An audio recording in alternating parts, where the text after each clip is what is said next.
Barbara. I'm Cheryl. And I'm Naima. We're three Black moms.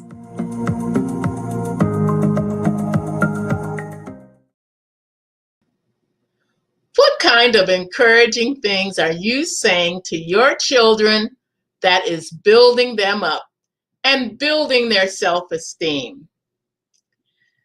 I was listening to a program last week where a chaplain who was leading a service at the prison said to his congregation, "How many of you were told by your dads that you would end up in prison?" And almost all of them raised their hands. Now, I taught at a school once where the teacher would reprimand the kids by saying, "Y'all gonna end up in prison." And I remember thinking, that is not helpful. That is not going to give them the kind of encouragement they need to want to build better lives. They're going to rise to the occasion that you've given them. I remember in school, my teacher, Mrs. Moody, used to get on the class clowns, and she would make a comment like, "You all going to end up old, toothless, and drunk on the corner." And do you know that when I went to one of my friends' funerals, 3 of them, Daryl, Eugene, and Henry, looked like old, broken down men, toothless and raggedy. And I thought, oh my goodness, Mrs. Moody's predictions came true. What things are you saying to your children that's going to build them up? The tongue can be an evil thing. You can make a comment that can totally destroy a child. And you need to say things that are going to build your child. What does the Bible say? The tongue is a restless evil. You can control horses and oxen, but you can't control your tongue. And a tongue will set a forest on fire by the evil things that come of it. What are you doing to build up your children and not tear them down? I think that a lot of parents believe that if you say negative things, that's going to encourage your child to prove you wrong. I remember our mother telling us that this is what she experienced as a child. Teachers in school that would maybe call the students dumb or, say they're if they get an answer wrong, kind of embarrass them. And this was supposed to be the way that this would encourage you to strive harder to prove the teacher wrong. I've seen a lot of teachers that use that method. I've seen a lot of parents that use that method, the negative motivation method. And for some people that may work, but I found that also, well, for those people who say, they had to try really hard to prove themselves, usually there's some other kind of personality disorder that comes with that, because you never really prove yourself in your own mind because you're always working against the people who have tried to put you down. And I found that positive reinforcement is a lot more effective, but I have witnessed, a lot of my friends who teach, I've witnessed that negative motivation, which really isn't motivation. And a lot of times the child does end up living down to your predictions or up to your predictions. If you tell them, you're going to be nothing, you're going to end up in jail, you're going to be a dropout, you might have a few that say, well, I'm going to prove them wrong, I'm going to really try hard. But you have a whole lot more that say, yeah, I guess I'm nothing. And I mean, how do parents realize that they may be using that negative method because it was used on them? How do you recognize when you're actually doing that to your own child? We talk a lot about and derisively about participation trophies.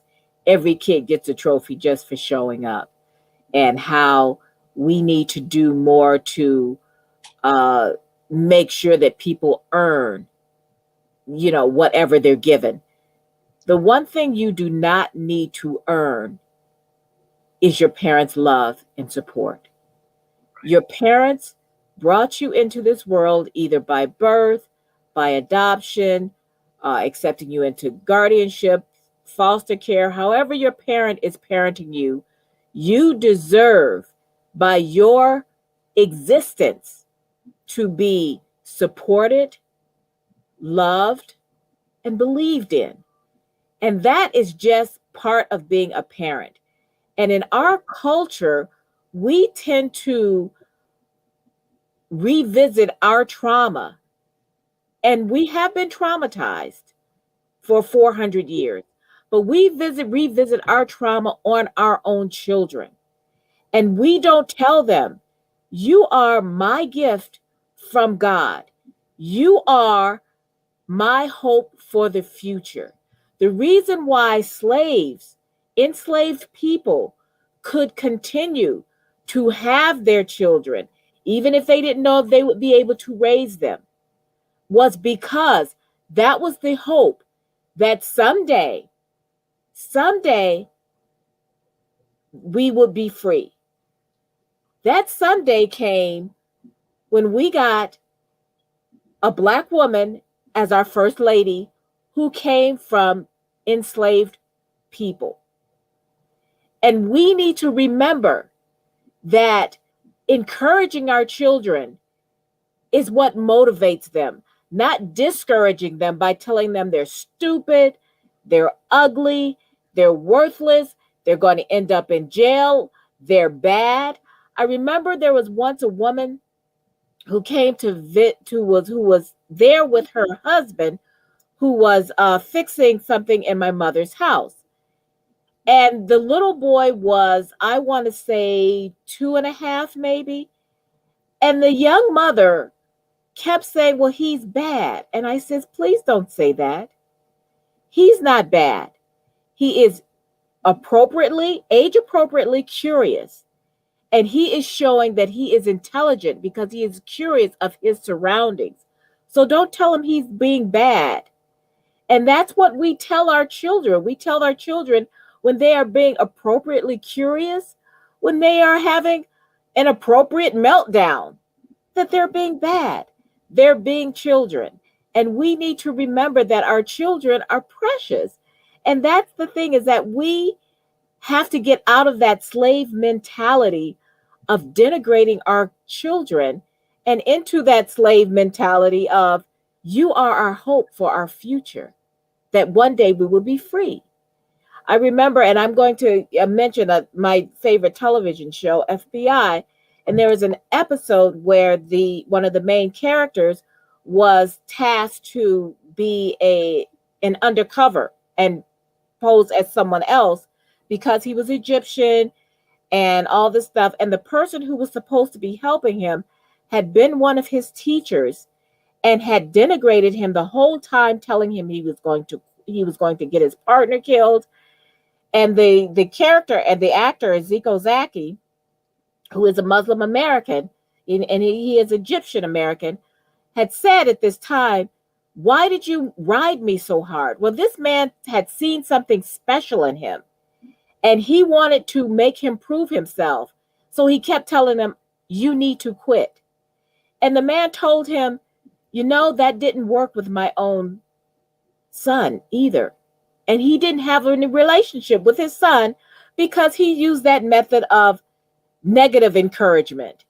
And it was an interesting dynamic because obviously Agent Zidane got the job done, but it was that hurt that he had carried this whole time from someone saying, you're not good enough.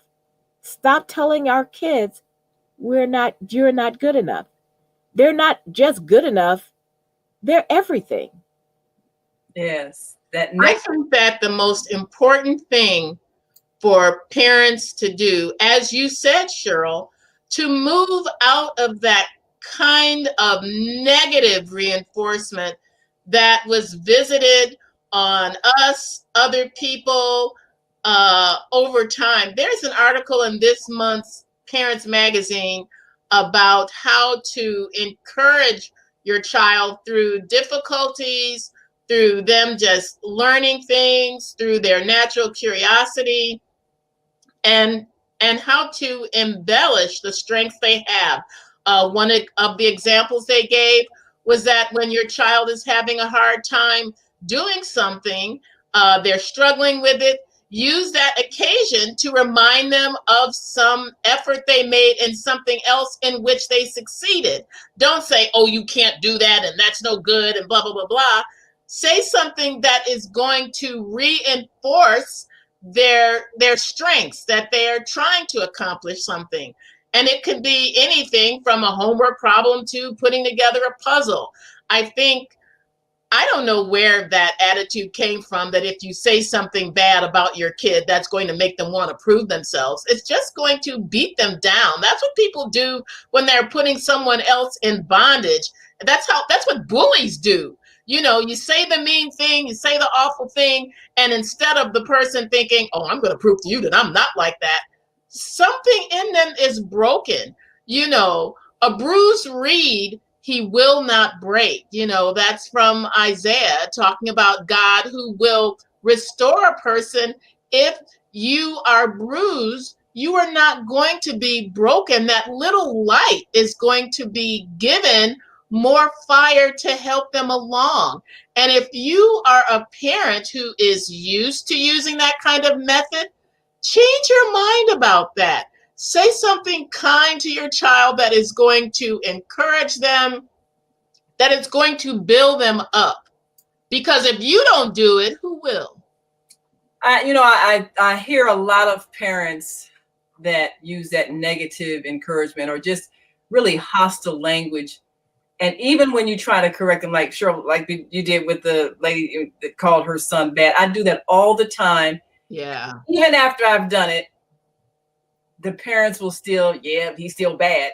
I mean, even when you explain it and you show an example and you say, oh, he's so intelligent. Oh, he's probably going to be like, you see them maybe trying to, maybe they're trying to figure out something and they're fiddling with some electronics or something like that.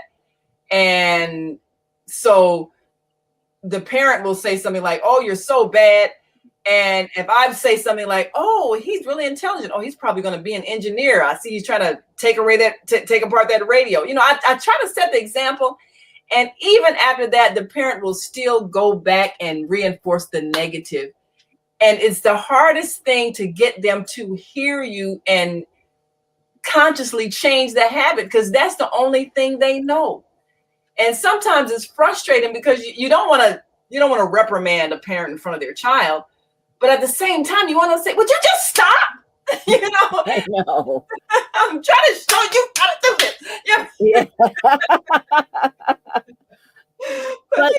But that's true. That's true. It's like you have to be the gentle one who says, oh, you know what?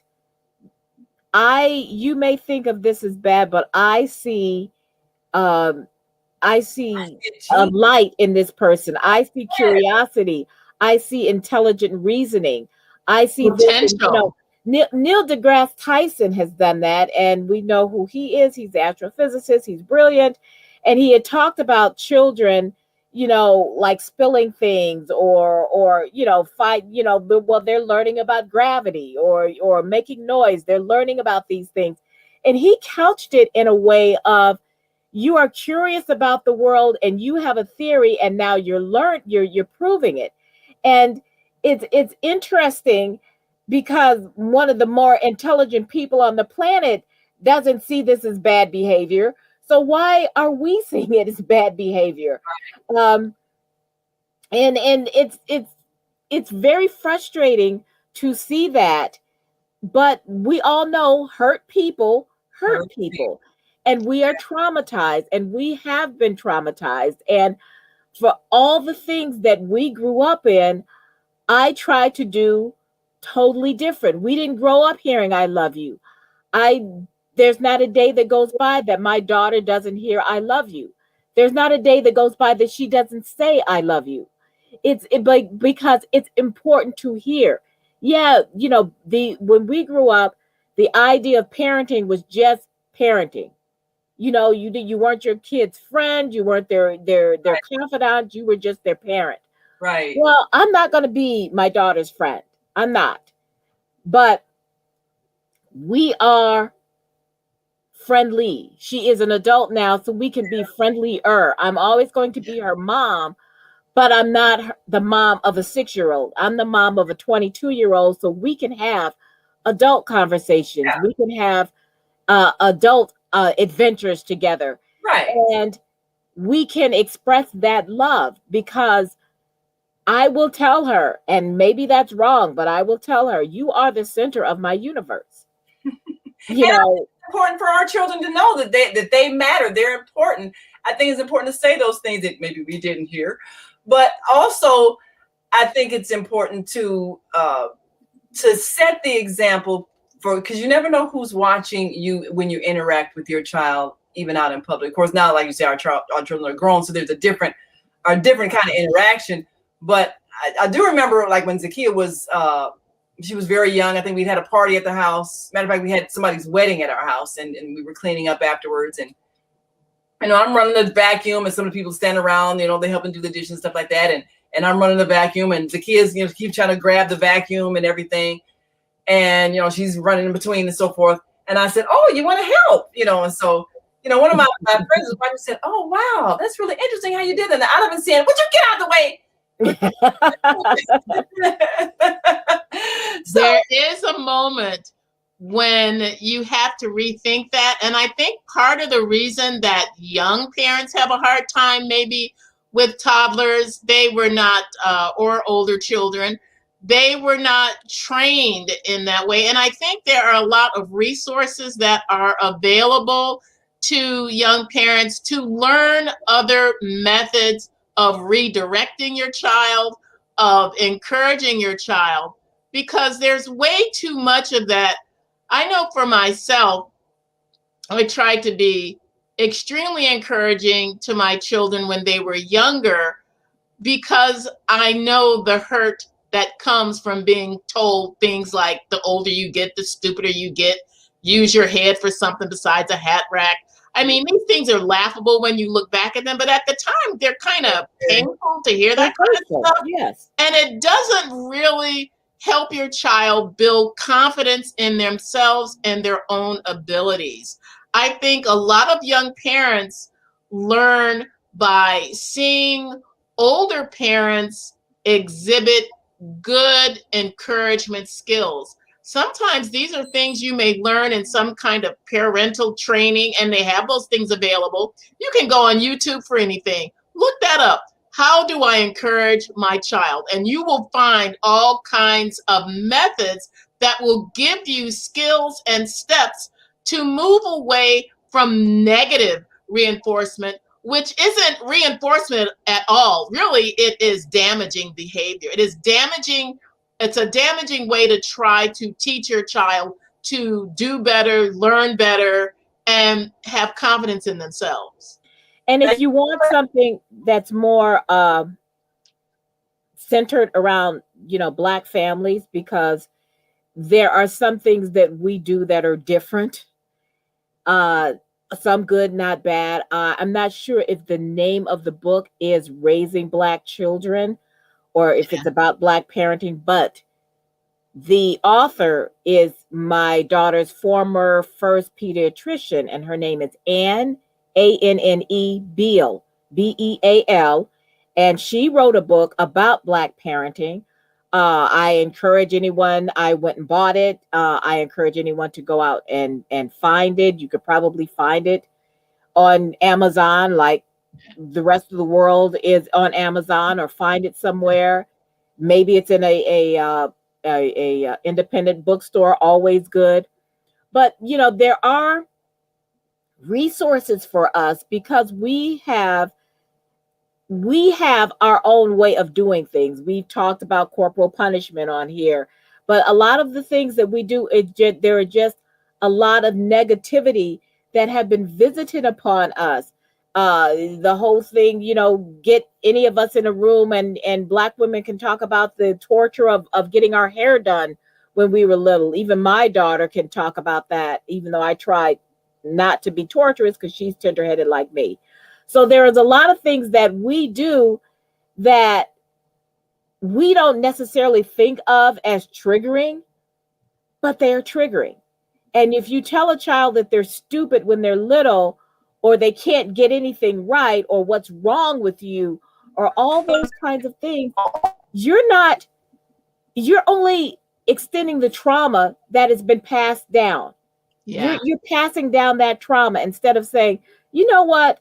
It's like the whole thing with us deciding not to drink. This ends with me.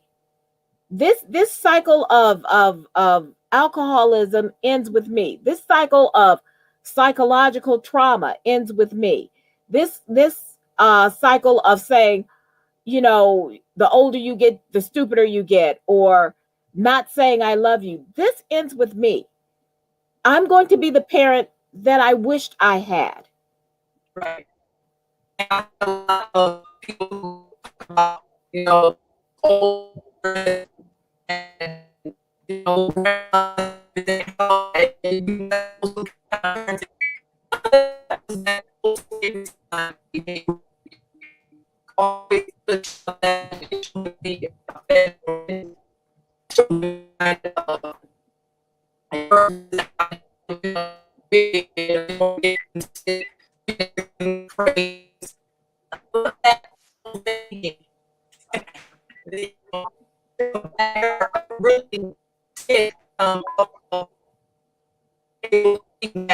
since the world is trying to talk about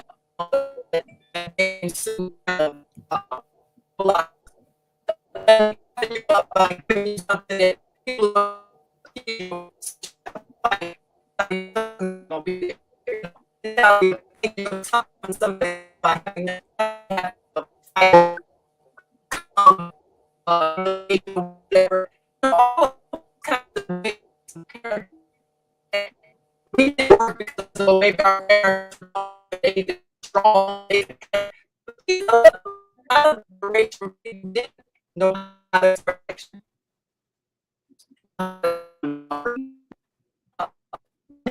Know how to their children and their children parent, you know, they didn't know how to love.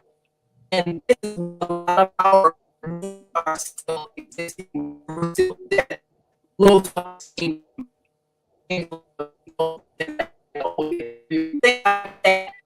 Hurtful or in are wounded and we struggle to overcome and try to stay. We learn how to do by example. It's hard. Learn how to nurture and that you nurture. You know, you have to learn how to reinforce your child's self-esteem and make all or they break something. You know, like they broke something important. So you must respond in the way that he exists. Sometimes you hear things come out.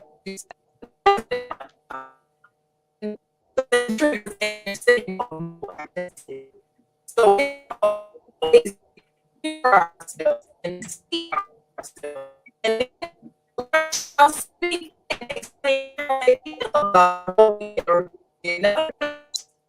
And I had some real painful emotional time. And things I didn't remember that I did. And what we're talking about, so I didn't realize came out. I want to make sure you don't make mistakes. And so maybe I think that's the motivation that you don't make this out. You know, I didn't know what they were saying. What the right thing is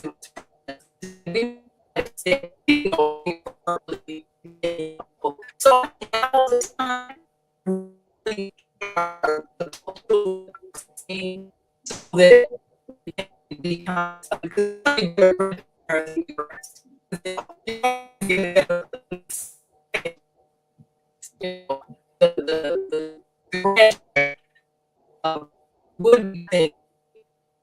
have those connections that are really get a real feel for how we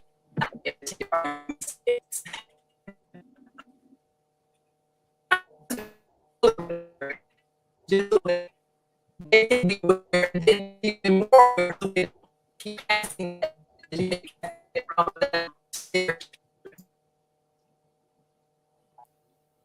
Okay, you were breaking up. Did you hear any of that, Barbara? Not a word. Okay. I thought it was me. That's why I kept smiling. Yeah. As soon as Naima started talking, she started breaking up. Yeah. It might be Yeah, your connection is messed up. Yeah. You're frozen, and it's just like, yeah, you're still frozen. Yeah. So we should go back out, close it.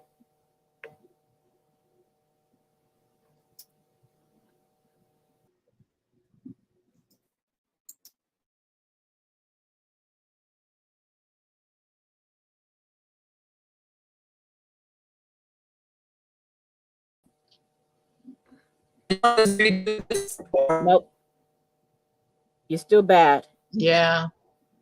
Okay, because it ended. I mean, you got all of what I was saying, right?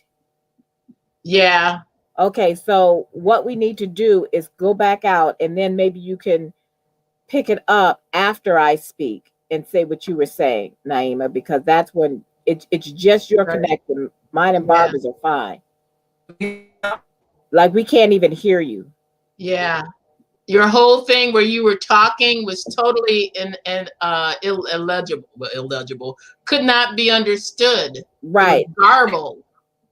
It was all garbled, and you kept freezing.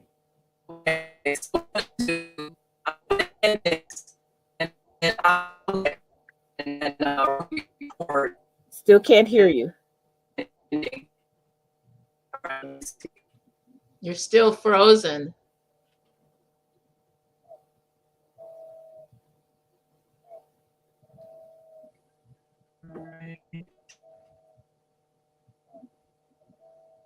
So we're still streaming. So, like I said, let's send another stream, and we'll continue it with what you were saying. Yeah. To remember. And then we don't all have to start all over at the very beginning. Yeah.